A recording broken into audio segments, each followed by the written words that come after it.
Hey guys, it's Shamsa and welcome back to my little kitchen. Today the recipe that I'm going to share with you all is mince and potato curry, which is also known as KEEMA ALOO. This is a family favourite in many households and I'm sure you're going to love this. So before we run through what you need, make sure you hit that subscribe button, turn your bell notifications on for all things cooking. So let's start. So the ingredients you're going to need is as follows. Now please remember, I'm just going to run through this quickly. If you miss anything, then please go back to the description box where I'll list all the ingredients used in this curry along with the quantities. So I've got here lamb mince, which I'm using. Now you can use beef if you wish. You can use mutton, that's entirely up to you. I've got here potatoes, which I've just chopped up into small chunks like that. I've got onions which are finely sliced. I've got fresh vine tomatoes which are roughly chopped up, and here I've got 2 pieces of frozen ginger and garlic cubes. Now I use these for ease. If you wanted to use fresh, even better. They taste fantastic in the curry. Now if you're not using these, then just remember to use the paste or puree. I've got here oil. I'm using coconut oil today. Mum uses coconut oil because we're trying to get away from seed oils, so this is a little bit healthier, but you can use whichever oil you wish of your own choice. Here I have spices. I've got salt, I've got chilli powder, coriander powder and turmeric powder. And now to finish the dish off, you need a few ingredients. You've got homemade garam masala. I've got here dried fenugreek leaves, which is also known as kasoori meethi, fresh coriander and green chilies, which I love, but if you wanted to leave them out, you can do. And you also need water, which I don't have to hand, but I'm sure I'm going to be able to get that later on. So let's start cooking. Right, I've got my pot on the hob and my heat setting is on a low heat setting for a gas hob. And the first thing I'm going to do is I'm just going to add my oil in and just allow that to heat up.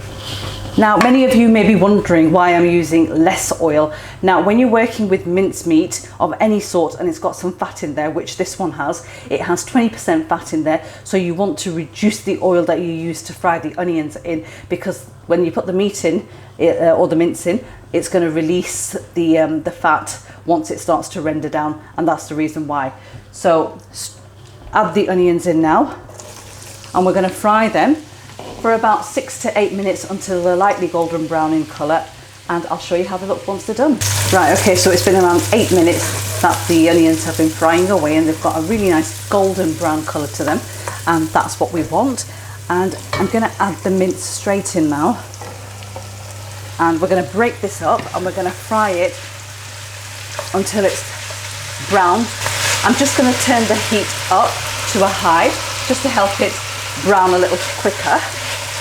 So make sure you break all those clumps up. The mince has browned nicely, as you can see. I've broken down all of the clumps, and I'm going to add the ginger and garlic paste in now and just cook this until there's no moisture left in there. And now can you see the amount of oil that's in there? And that's because the mince has started to cook, the fat started to cook, and that's the reason why we never added too much oil at the beginning when we were frying the onions. Right, okay, so it's been around 5 to 6 minutes on high heat that the mince has been cooking away, the keema has been cooking away. You can see that the water has evaporated completely, leaving the fat behind. Now into this, I'm going to add the tomatoes and the spices. Just give everything a mix, like that. And I'm going to add a little bit of water into that. That is probably half a cup of water into that. Lower my heat setting now. So I'm going to put it down to a low heat setting on my gas hob. And I'm going to pop the lid on and I'm going to let that cook away now for approximately 10 minutes until the tomatoes have softened up really nicely. So just allow it to cook away. You don't really need to do anything. You can come and give it a stir in between, which I will be doing as well. And I'll see you guys back in around 8 to 10 minutes time. Right, okay, so it's been around 10 minutes that this has been cooking away. So I'm just going to remove the lid to show you. And you can see that the tomatoes have softened up really nicely. And the water that we added as well has evaporated. And into this, I'm now going to add my drained potatoes. Right, so I'm just going to turn my hob up to medium, and I'm going to cook this now for about 8 to 10 minutes without the lid on. And I've got water to hand, so once There's very little water in there. I'm going to add a little bit in at a time, and we're going to cook this now. And the cooking process is known as bhunning. So I'm going to start that.